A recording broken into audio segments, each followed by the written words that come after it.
nosso assunto hoje, faz parte de um grupo de doenças chamado de espondiloartropatias, artropatias soronegativas. Então são 3 doenças que vão estar em sequência, né? Hoje e mais 2 semanas. A primeira delas faz parte das 3 doenças chamadas de soronegativas.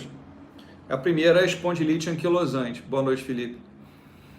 A segunda é a artrite psoriásica e a terceira é a síndrome de Reiter. E hoje nós vamos falar sobre a espondilite anquilosante, que é das poucas doenças em que a incidência maior é do sexo masculino. Essa é uma doença especificamente que atinge mais o homem, tá? A grande maioria das doenças reumáticas atinge mais o sexo feminino, mas essa especificamente atinge mais o homem. Ela tem algumas características...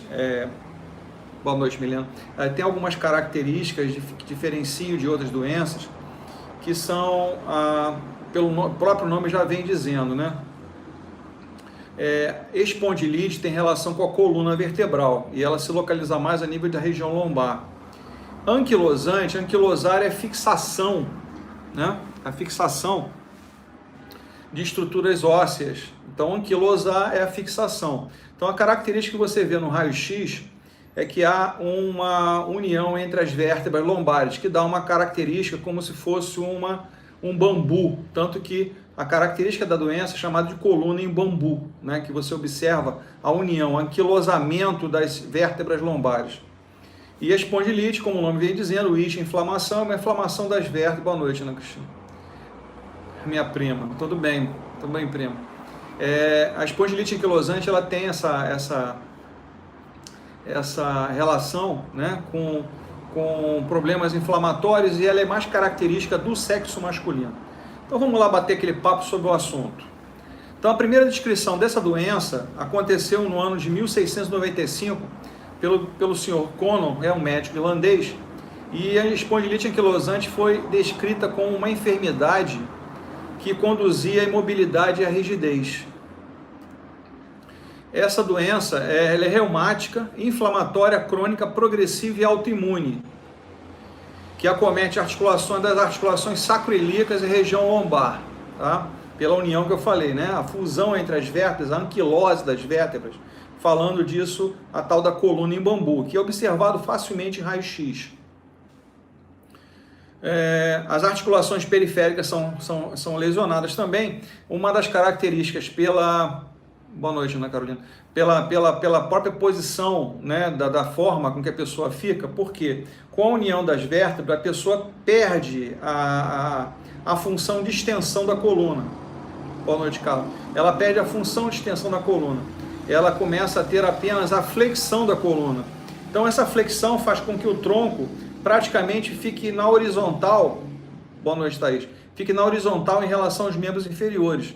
Automaticamente, as mãos tendem a ficar pendentes ao lado do tronco do corpo, chamando isso, né, pela própria forma da marcha, como a marcha do esquiador, né? Então, a pessoa que tem essa doença, há uma tendência a essas mãos arrastarem pelo chão e causar lesões e machucados na mão. Então, há uma orientação que nós damos, que a pessoa, quando estiver nesse caso, nesse processo já adiantado, é que ele segure as mãos na parte dorsal, para que ele não balance as mãos e arraste pelo chão, causando lesões nos dedos e na mão. A incidência hoje da doença, né, é de 7,3 pessoas para cada 100 mil pessoas por ano, e não aparece ter modificações.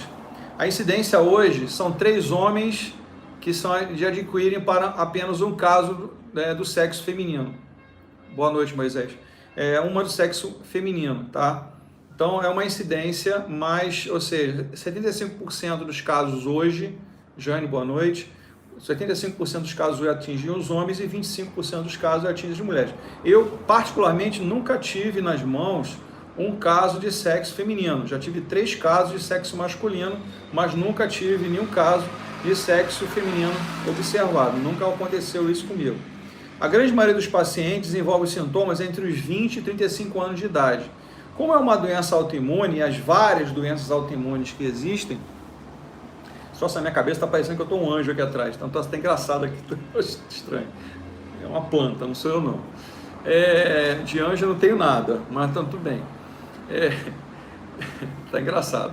Mas, por ser uma doença autoimune, ela... tá mais estranha. Mas por ser uma doença autoimune, ela pode ser disparada por algum fator emocional. Uma outra doença que tem esse problema. Tá? Eu vou até aumentar aqui minha altura aqui para cobrir aquele troço lá atrás, tá esquisito. Mas tudo bem, deixa para lá. Então, é uma doença que pode ser disparada pelo fator emocional, mais uma delas, tá? Só que essa é a doença principal daquele fator reumatoide, o HLA-B27, ela é 100% garantido se ela aparecer na corrente sanguínea, tá? Eu tive 2 alunos, os 3 casos que eu observei foram 2 alunos meus, que hoje já são fisioterapeutas, e os 2 pais tinham espondilite anquilosante. E os 2 filhos, foi detectado no exame de sangue que eles também tinham a propensão à doença. Então, se a gente consegue, uma doença autoimune, a prevenção é muito melhor do que tratar, né? A ação primária da saúde é muito melhor você agir na forma primária do que agir na forma terciária, que é o ato de tratar, né? Então vamos continuar. Na epidemiologia, a prevalência varia conforme a população e o critério diagnóstico utilizado. Entre as mulheres, o quadro tende a ser mais ameno. A espondilite anquilosante é raro na raça negra, africana e asiáticos, ok? Ela é desconhecida, porém, algumas hipóteses para a sua causa. Estreita vinculação com antígeno, histocompatibilidade antígeno leucocitário humano, que é o fator que eu falei, o HLA-B27, que é presente no sangue. Pelo exame de sangue você consegue detectar se ele está aumentado ou não na corrente sanguínea. Identidade da resposta imunológica, é um gene suscetível à enfermidade, né? Ele é um gene recessivo. Há um mimetismo antigênico, alterações da imunidade celular. O fator genético é bastante significativo, sendo o fator HLA-B27 está presente, olha só, em 90 a 95% dos casos. Então ele é um fator de determinação diagnóstica. A presença determinada do fator B27, regido por um gene sobre a superfície celular, pode tornar os tecidos mais suscetíveis a agente infeccioso como a Klebsiella sp, a Shigella e a Salmonella. Isso está muito comum, né? A Salmonella hoje você encontra, em alguns casos, não é sempre, geralmente na gema do ovo, tá?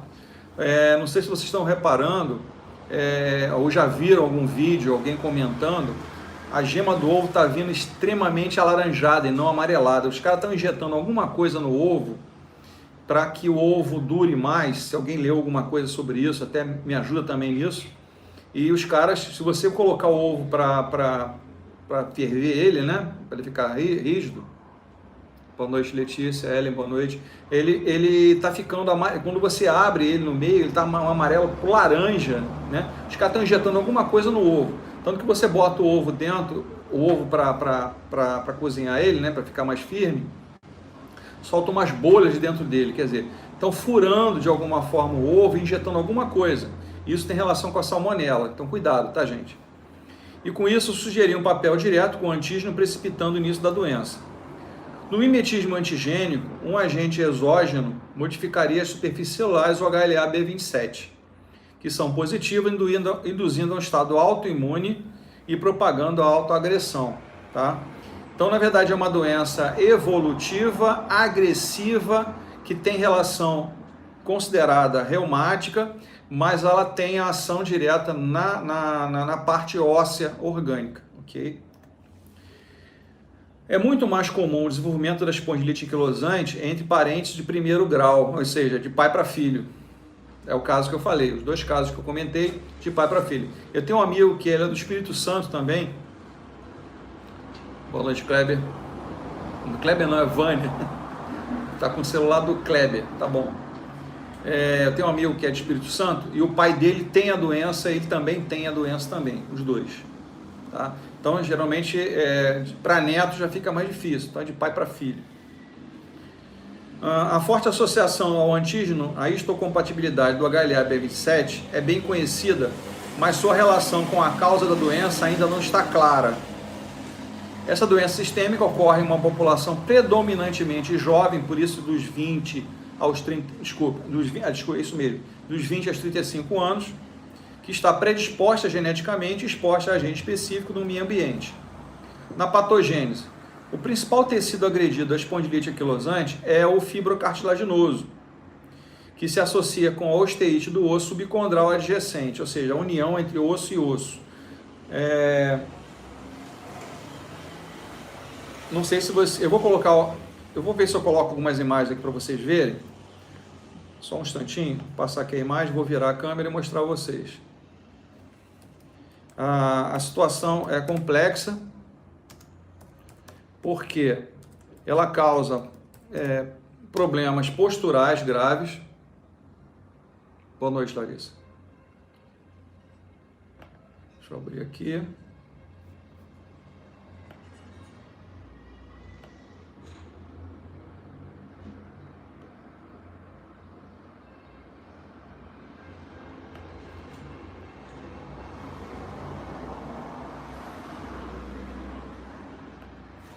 Bom, com a má postura do indivíduo,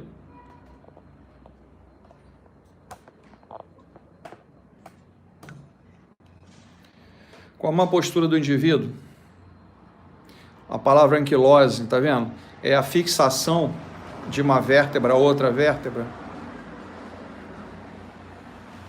e a fusão entre elas. Essa é a imagem que eu queria que vocês vissem. Aqui é uma paciente normal e aqui o indivíduo com espondilite anquilosante. Com a tendência da flexão da coluna, o que acontece? Há um encurtamento da musculatura posterior da coxa, no joelho flexo. Só para lembrar, nós já falamos isso lá na cinesioterapia, que existe uma padronização entre o X que nós comunicamos, né? Ou seja, a parte anterior sendo mais forte, a posterior também será. Se a parte posterior dorsal da região da coluna, a anterior também será. Essa é uma prova daquilo que eu já falei há uns anos, um pouquinho atrás com vocês. Não sei se vocês lembram disso. A forma em X. Se o abdômen é forte, os isquiotibiais serão fortes. Emílio, boa noite. Se os paravertebrais são fortes, o quadríceps será forte. Então é a relação cruzada que existe entre a musculatura anterior e a musculatura posterior. Esse é um caso bem característico que mostra exatamente isso. Vamos continuar. Os outros tecidos atingidos são a cápsula articular, as uniões ligamentosas ósseas periarticulares e o periósteo. As alterações celulares iniciais são constituídas de um infiltrado de linfócitos e macrófagos, ou seja, a autodestruição orgânica dessas estruturas fibrocartilaginosas, sugerindo uma possível lesão inflamatória autoimune seguida de uma resposta fibroblástica proliferativa ativa, ou seja, o organismo tenta a todo momento se recuperar, mas existe uma autoagressão desses fatores reumatoides presentes dentro do organismo humano. Com isso, o tecido se organiza produzindo cicatrizes fibrosas, densas, com a tendência da calcificação e ossificação, que é a fusão das vértebras. Veja bem como a ideia que existe da autodegeneração orgânica, isso não há explicação ainda fisiológica, e é o mesmo caso da artrose, né, que já comentamos lá atrás. Não existe uma certeza clínica do processo degenerativo reumático nesses casos também, tá? O processo inflamatório envolve as ênteses, ou seja, os processos que são o local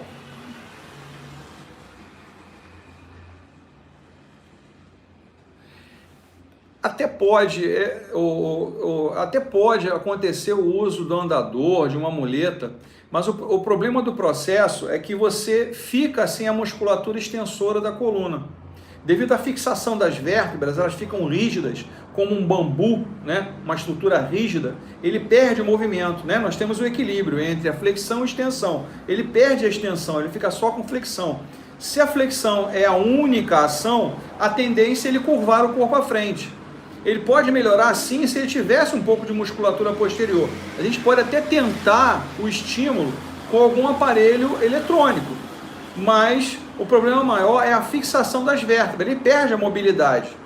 tá? A perda da mobilidade faz com que a postura dele fique totalmente inadequada. Mas ele pode fazer uso, tá? Mas se a gente conseguir pegar isso no início do problema, a gente consegue minimizar o problema dele.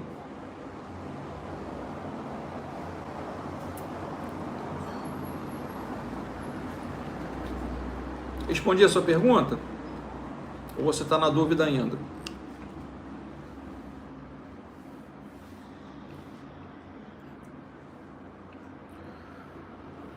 Quadro clínico. Ok, Isaldo. Os sintomas da doença começam no final da adolescência ou no início da idade adulta e são caracterizados primeiramente por febre, fadiga e perda de peso. Além de queixa de dor surda é aquela que vai e volta, de forma insidiosa na região lombar baixa, ou seja, nas vértebras lombares, e na parte inferior da região glútea.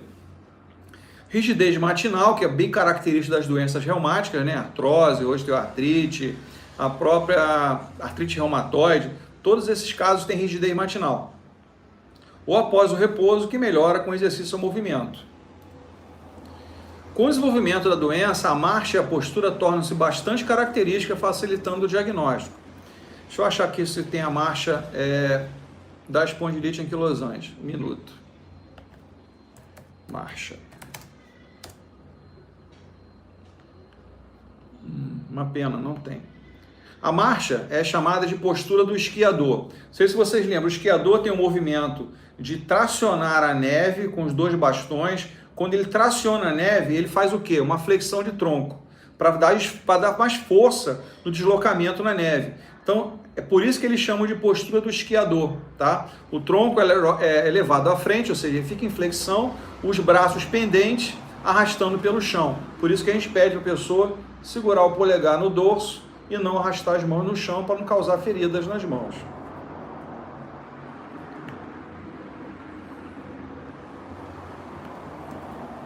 Ocorre a retificação da lordose lombar. Todo mundo sabe o que é uma retificação de coluna? Eu tenho as curvaturas, as cifoses e as lordoses. A retificação, ou ela se alinha, ela fica reta, ou ela muda a postura. Uma cifose retifica, ela fica reta, ou ela se transforma na posição oposta, ou ela fica reta, ou ela fica na posição oposta. Isso é a retificação da coluna, tá? Todas as colunas, elas podem ser retificadas. É muito comum a retificação da região cervical. É muito comum a retificação da região lombar. É o caso aqui, ok? Então, ocorre a retificação da lordose lombar com atrofia dos músculos da região glútea. Eu acho que eu tenho a imagem aqui, só um minuto. Eu acho que eu tenho sim essa imagem.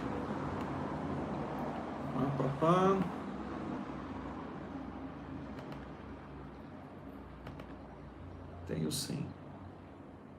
Cadê? Tá aqui. Vou mostrar a vocês. Deixa eu tirar aqui. Não sei se vocês estão reparando. Uma tendência à flexão do tronco. A região glútea praticamente desaparece pelo posicionamento da coluna, tá? A postura. Olha aqui um caso acelerado. Olha a coluna como é que ela está toda fixada. Não sei se você dá para ver as vértebras totalmente unidas. Olha a postura do indivíduo em flexão. A região glútea praticamente desaparece, tá? E olha a postura bastante cifótica pela retificação da coluna. Há um problema também na região sacroiliaca, foi citado agora no trabalho, tá? Deixa eu ver se tem mais alguma imagem.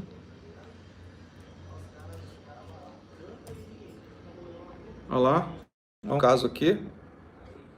Olha a região de retificação da região torácica, lombar. A região glútea praticamente desaparece. Olha como é que a musculatura dos isquiotibiais está bem proeminente e forte. Olha o joelho fletido como ele está aqui. É a postura comum. Ok?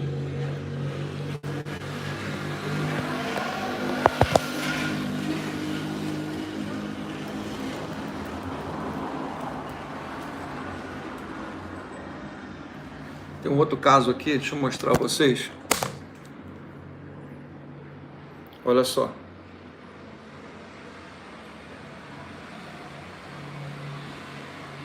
Estão vendo como é que o ângulo na coxa, olha o ângulo da coxa, aqui ó, bem fletido, a retificação da região torácica e lombar, a coluna aqui bem reta, ó, a retificação bem na região lombar, bem reta, e aqui o raio-x dele, tá? Toda fixada. Essa parte mais esbranquiçada é a fixação entre as vértebras.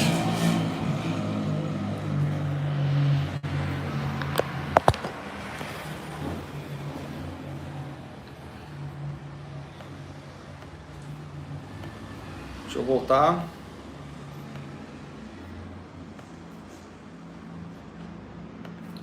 Alguma pergunta, gente, até agora? Se houver contratura do músculo ilho-pessoas, os joelhos se flexionam para compensar. É a compensação que vocês estão vendo ali. Essa postura é chamada postura do esquiador, ou postura espondilítica. Tanto que está entre aspas, a gente conhece mais como postura do esquiador. A redução da mobilidade da coluna provoca dor aguda, espasmos musculares, contratura do tecido mole e anquilose de áreas da coluna, ou seja, fixação de vértebra com vértebra.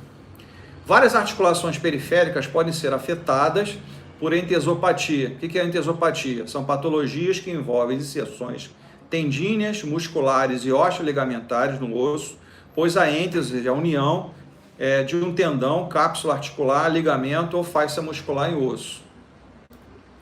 Existem contraturas de tecidos moles ou anquilose. A contratura é um espasmo muscular constante, várias vezes ao dia. E a anquilose é a fixação de estruturas ósseas. No caso, a coluna vertebral é que é acometida. Em alguns meses, ocorrem frequentes exacerbações e remissões na atividade da doença. Esse meu amigo do Espírito Santo, eu converso com ele quase uma vez por semana, às vezes a gente conversa pelo zap e tal, batendo papo. Ele fala para mim que ele tem essas incidências, né, de remissão do problema, pelo menos 1 a 2 vezes ao mês. Por quê? Ele faz uso de medicamentos. Ele descobriu o problema lá no início, que o pai dele tinha, foi fazer o exame e descobriu todo o problema. Ele faz tratamento ele já está com 45 anos, já faz tratamento há mais de 15 anos que ele faz tratamento.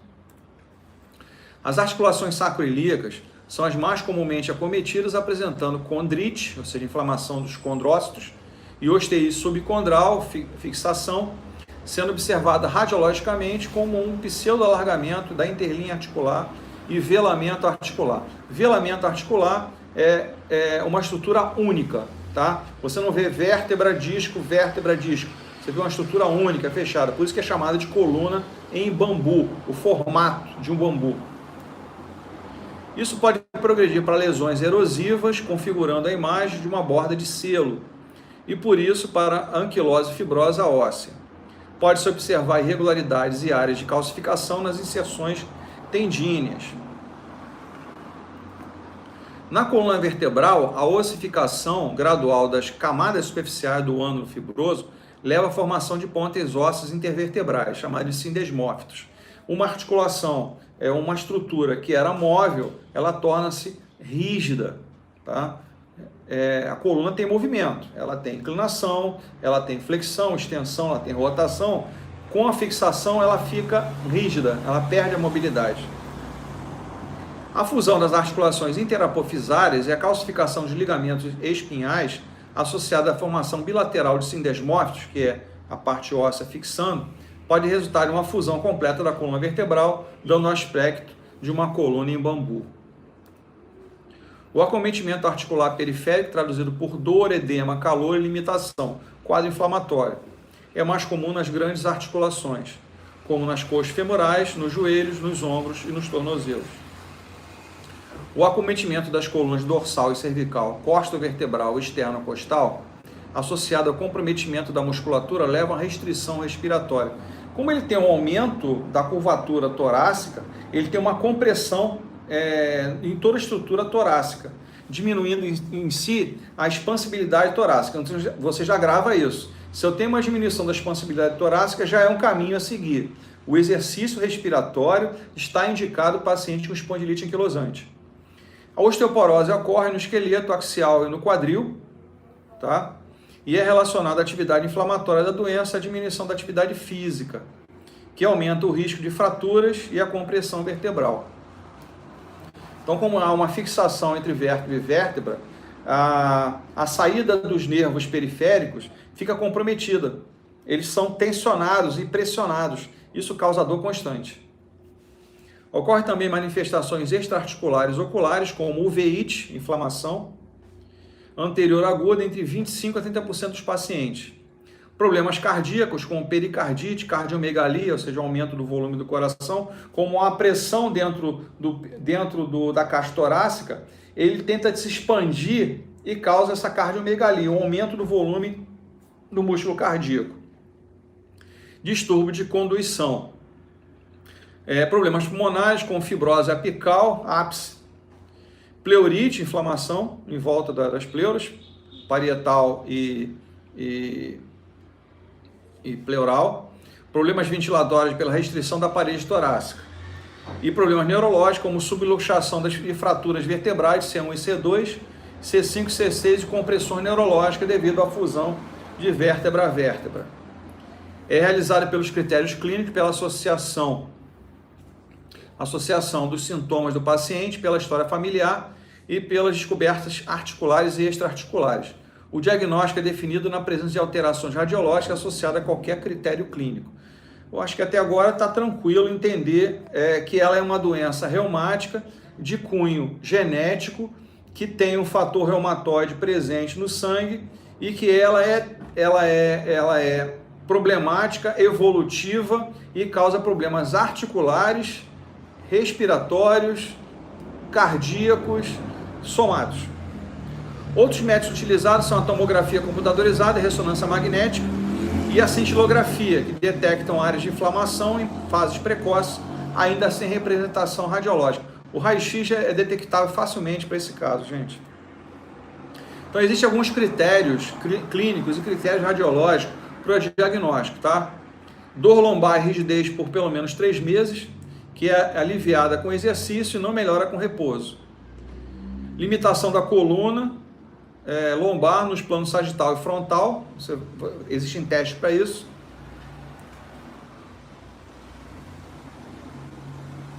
Não. Limitação da coluna lombar nos planos sagital e frontal, expansibilidade torácica reduzida em relação a valores normais por idade e sexo. Critério radiológico, a sacroileite bilateral, grau 2 e 4, isso aí é um detalhe dentro da radiologia. Sacroileite bilateral, grau 3 e 4. Na verdade, a sacroileite, ela tem graus de 1 até 10, tá? Então, grau 2 e 4 é leve para moderado. Diagnóstico e testes específicos. No exame físico, alguns testes específicos auxiliam o diagnóstico. Sinal da seta ou sinal da flecha. Média distância occipital à parede, com o indivíduo em pé e os calcanhares encostados na parede. O teste de Schober. O teste de Schober é utilizado tanto na espondilite anquilosante como artrite reumatoide e outras doenças, tá? Bem característico. É medida a mobilidade da coluna lombar com o paciente em pé, mede-se 10 centímetros a partir da articulação. Só um instantinho que eu acho que eu tenho isso no YouTube. Teste de Schober. 1 minuto que eu vou abrir isso aqui rapidinho e a gente vê isso ao vivo. Teste de Schober.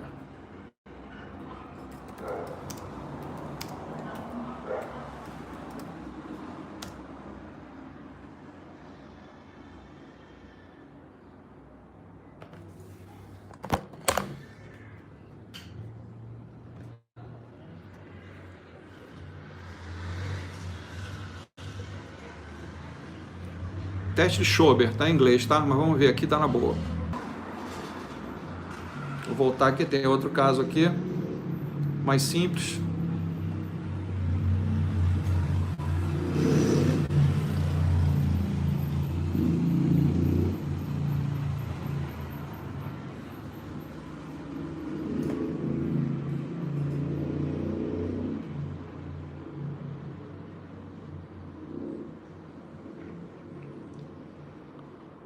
Papou as fossas ilíacas, achou a altura de L5, colocou a fita métrica, marca 10 centímetros a partir do ponto marcado e pede-se para o paciente fazer uma flexão do tronco.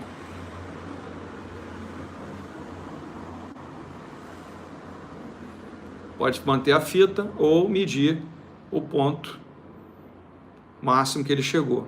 O valor tem que ser superior a 15 centímetros, 5 centímetros de diferença.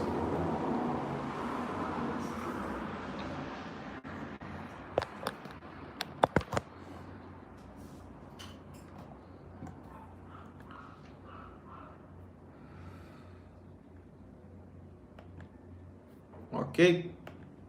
Então, continuando aqui. Deixa eu passar isso aqui. Já vimos o teste Schober. Teste de Stibor.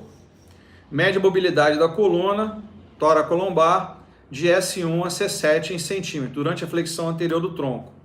Essa é a mesma coisa. Ele tem que aumentar 5 centímetros ou mais desse ponto ao outro. Sinal da corda ou arco de Forestier. Mede a mobilidade da coluna lateral e vertebral. Isso aí o cara marca lateralmente, aonde o dedo indicador, dedo médio, desculpa, bate na coxa da pessoa e pede a pessoa para fazer uma inclinação lateral. Esse valor tem que ser superior a 10 centímetros nessa flexão lateral, inclinação lateral do tronco. Expansibilidade torácica, teste da cirtometria, tá? Nós pegamos na altura do mamilo, o processo tifoide, passamos a fita métrica ao redor do tórax, ok? E pedimos para a pessoa fazer uma inspiração máxima e depois soltar uma inspiração máxima e depois uma expiração máxima. Quando você faz a inspiração máxima, a tendência da fita é se alongar, né? Você mede na região dos mamilos, faz a circunferência total.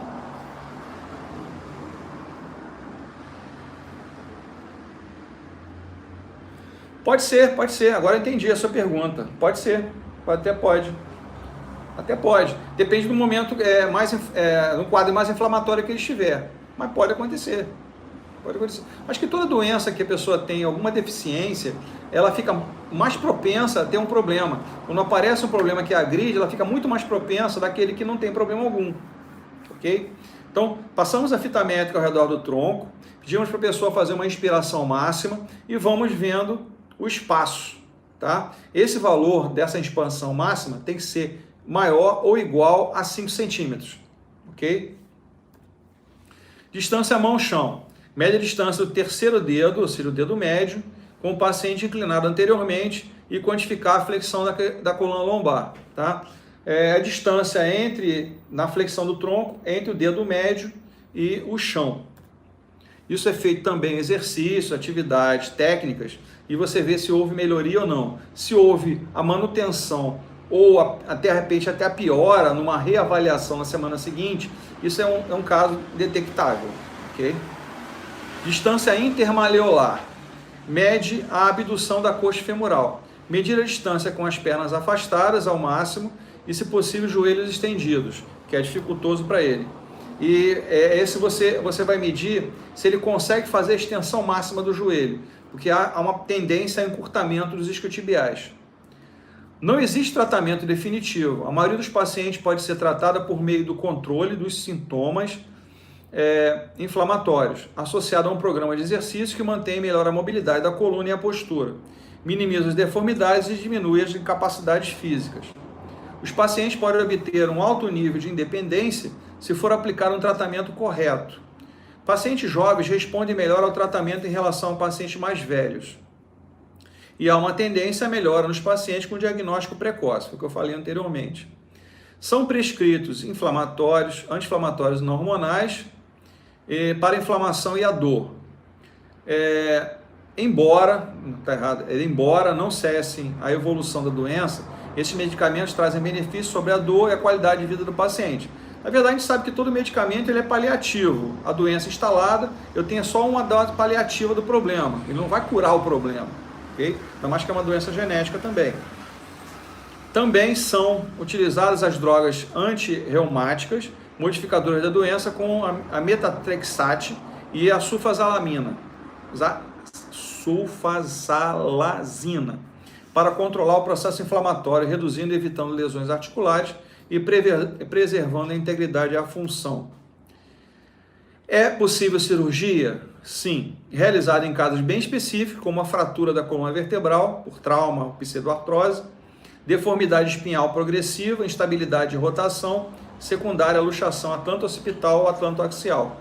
E estenose, ou seja, diminuição do espaço do canal vertebral, tá? A estenose é isso. Tratamento da fisioterapia. Existem evidências de que a fisioterapia motora associada ao tratamento farmacológico possa melhorar a qualidade de vida dos pacientes com espondilite anquilosante. Segundo diversos autores, o objetivo do tratamento são os seguintes: diminuir a dor, a rigidez e a fadiga.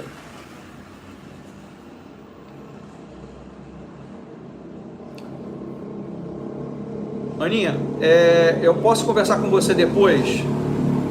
Eu lembro da tia, a tia teve essa doença, eu até comentei. Se você for lá no YouTube, desculpa gente, só um instantinho, é uma prima minha, ela é enfermeira, ela mora no Rio Grande do Sul e está lá na frente do Covid, lá direto. O marido dela é um médico, ele é anestesista. Mas dá uma olhada lá no YouTube, eu tenho um vídeo de doença de Paget, dá uma olhada lá, tá bom? Depois a gente conversa, eu converso contigo no Zap, tá bom? Beijinho. Minimizar e evitar deformidades e incapacidades, manter ou aumentar a mobilidade do tronco e das articulações periféricas, aumentar a força dos músculos do tronco e dos membros, melhorar ou manter as condições respiratórias e o condicionamento físico, melhorar a postura, manter o melhor nível de capacidade funcional e psicossocial, educar e orientar o paciente, melhorar a qualidade de vida, sempre. Na avaliação física, devem ser avaliadas a história detalhada do aparecimento dos sintomas, duração da rigidez matinal e a presença da fadiga, mobilidade das colunas lombar, dorsal, cervical, com esses testes específicos que nós falamos. Na avaliação física, envolvimento de articulações periféricas, principalmente ombros e quadril, expansibilidade torácica, cirtometria na altura dos mamilos, na inspiração e na expiração máxima. Ele vai ter uma diminuição do espaço devido à diminuição do espaço da caixa torácica. Prova de função pulmonar é a espirometria, tá? Que é feita através de um tubo. Ele tem que soprar com muita força e é feito um gráfico para saber como está o volume pulmonar.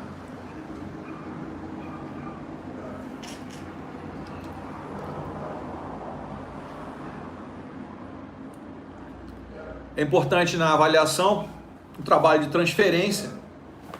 Transferir é o ato de você colocar de um ponto A para um ponto B, né? O ato de você rolar, o ato de sair de uma cadeira de rodas para um leito, do leito para uma cadeira de rodas.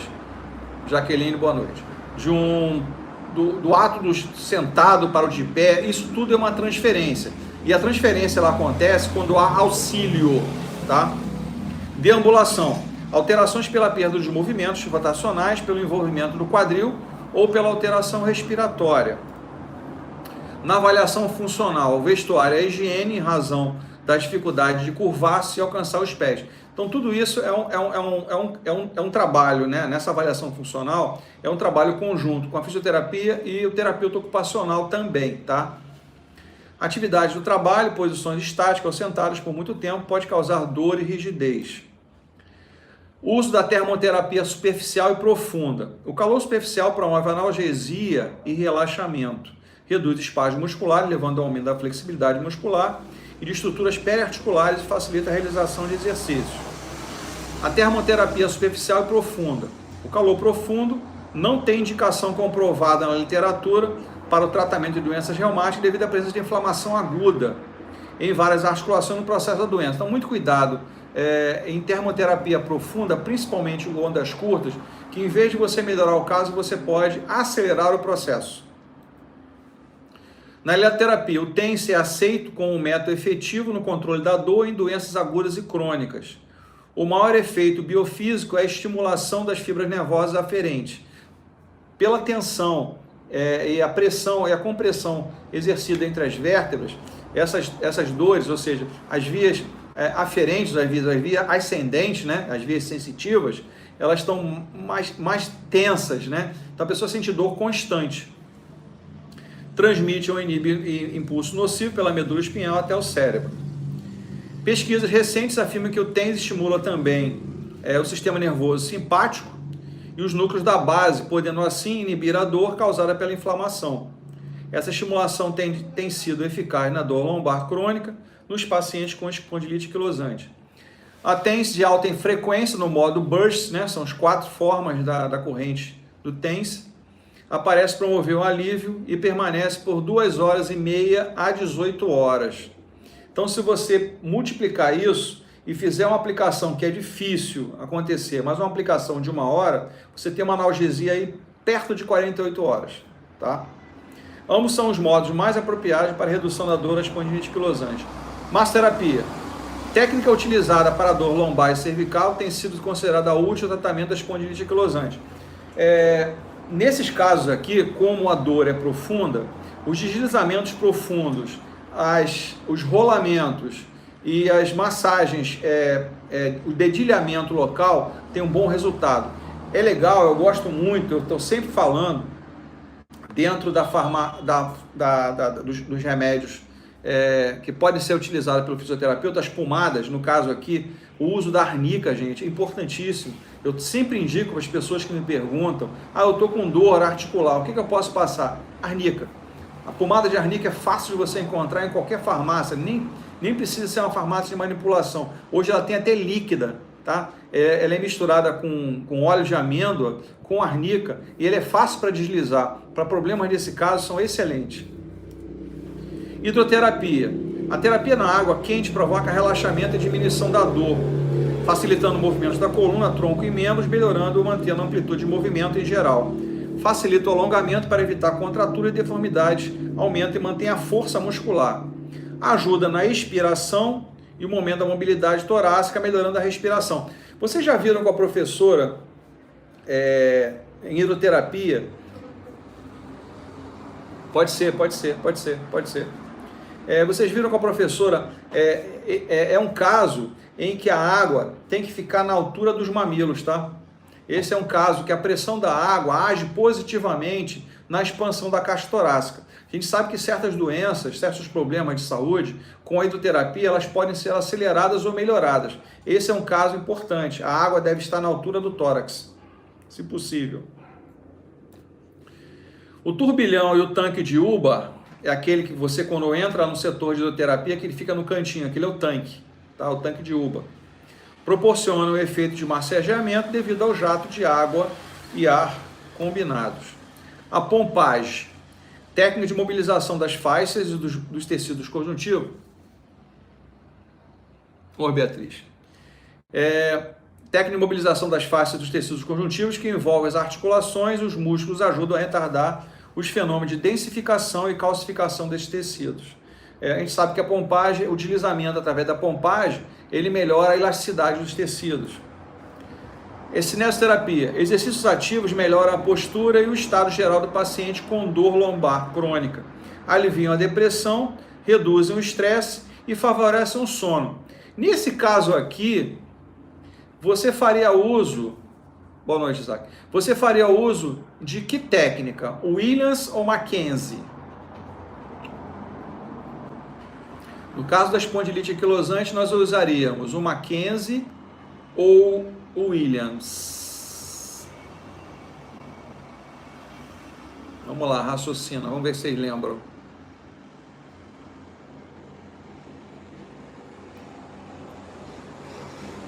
Dou-lhe uma.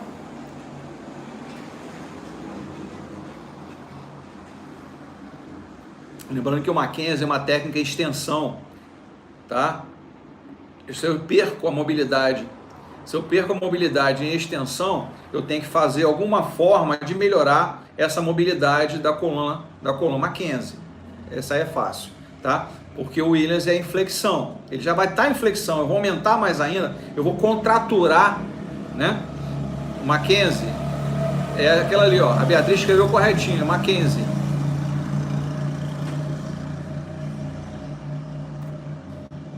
Exercícios ativos. A melhora da dor por meio de exercício tem sido atribuída à liberação da beta-endorfina no sangue e a melhora do estado nutricional das estruturas da coluna vertebral. decorrente do aumento da liberação de oxigênio e da redução de hidrogênio, que estimula as terminações nervosas, nossos receptores, provocando a dor. Os exercícios não previnem a anquilose, mas melhoram a mobilidade geral. Por isso que eu falei que o Mackenzie está indicado totalmente nesse caso. Melhorando a postura e a função das atividades de vida diária. Recomenda-se 30 minutos por dia, 5 vezes na semana, de exercício dinâmico e exercício específico para a coluna. Esse é um outro caso de paciente que é paciente para a vida toda. A artrite reumatoide foi um que eu citei com vocês, mas esse é um outro paciente que é paciente para a vida toda. Não tem cura ainda para este problema, para essa doença. Tem que ser tratado a longo período. Tanto que ele fala aqui pelo menos 30 minutos, 5 vezes por dia.